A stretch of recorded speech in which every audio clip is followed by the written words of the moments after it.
அந்தியூர் சந்தைன்னு சொன்னாலே முதல்ல நம்ம ஞாபகத்துக்கு வர்றது மாடும் குதிரையும் தாங்க. ஈரோடு மாவட்டம் அந்தியூருக்கு பக்கத்தில் இருக்கிற புதுப்பாளையம் குருநாத சுவாமி கோவில் திருவிழாவை ஒட்டி பல வருஷமாக பாரம்பரியமாக இந்த மாடு குதிரை சந்தை நடந்துக்கிட்டு இருக்கு. இந்த சந்தை சாதாரண சந்தை கிடையாதுங்க. தமிழ்நாட்டில் பல ஊரில் மாட்டு சந்தை நடக்கும், குதிரை விற்பனை நடக்கும். ஆனால் மாடும் குதிரையும் இவ்வளோ பெரிய அளவில் ஒரே இடத்துல கூடுறது அந்தியூரோட பெரிய சிறப்புன்னு சொல்லலாம். இந்த சந்தைக்கு தமிழ்நாடு மட்டும் இல்லாமல் அண்டை மாநிலம் கர்நாடகா, கேரளா அப்படின்னு எல்லா இடத்துல இருந்தும் வியாபாரிகள், விவசாயிங்க, கால்நடை வளர்ப்பவங்க எல்லாருமே வருவாங்க. இங்கே மாடுகளை பார்த்தீங்கன்னா அப்படியே ஒரு நாட்டு மாட்டு கண்காட்சி மாதிரி இருக்கும். காங்கேயம் மாடு, ஓங்கோல் வகை, பர்கூர் மலை மாடு அப்படின்னு பல நாட்டு இன மாடுகள்லாம், எருமைகள் இங்கே விதவிதமாக இருக்குமா. குறிப்பாக காங்கேயங்கால தான் இந்த சந்தையோட பெரிய அட்ராக்ஷன் அப்படின்னு சொல்கிறாங்க. மாடு வாங்க வரவங்க மாட்டோட வயசு, உடல் அமைப்பு, இனம், கொம்பு, நிறம், வேலை செய்கிற திறமை இப்படின்னு பல விஷயத்தை பார்த்து தான் விலை பேசுவாங்களாம். இங்கே இன்னொரு ரக மாடும் இருந்துச்சுங்க. அது பேர் புங்கனூர் மாடு. ரொம்ப கட்டையாக இருந்துச்சு. கண்ணுக்குட்டி சைஸில் தான் மாடே இருந்தது. அதுவும் இங்கே ரொம்ப ஸ்பெஷலாக இருந்தது. அடுத்து குதிரை சந்தைக்கு போனால் அது இன்னும் வேறு லெவலுங்க. மார்வாறு, கத்தியவாறு போல் உயர் ரக குதிரைகள், அப்புறம் நாட்டு குதிரை, போனி குதிரைனா சைஸ் கம்மியாக இருக்கும். அதை அழகி போட்டிக்கெலாம் விடுவாங்களாம்.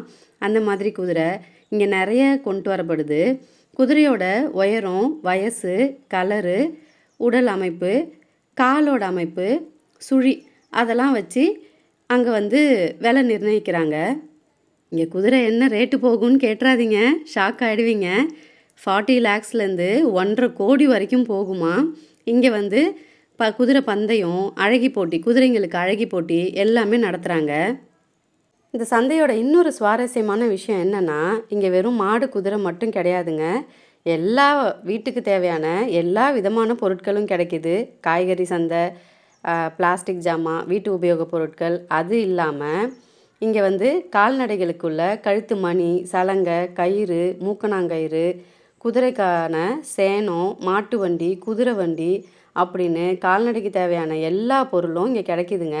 அதோட நிறைய உணவு கடை, விளையாட்டு பொருள், பொழுதுபோக்கு நிறைய இருக்குது. இந்த திருவிழா மாதிரி ரொம்ப கோலாகலமாக இருக்குது இந்த சந்தை.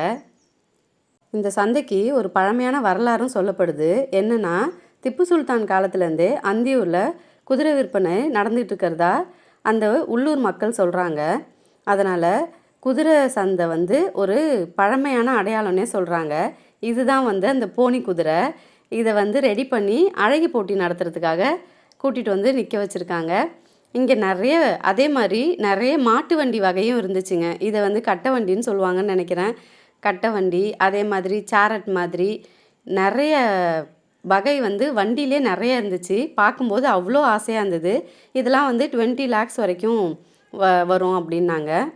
அவ்வளோ ஃபேமஸான இந்த சந்தை எப்போ நடக்கும்னா, இப்போ 2026க்கு குருநாத சுவாமி கோவில் திருவிழா ஆகஸ்ட் 12லேருந்து 15 வரைக்கும் நடந்துச்சு.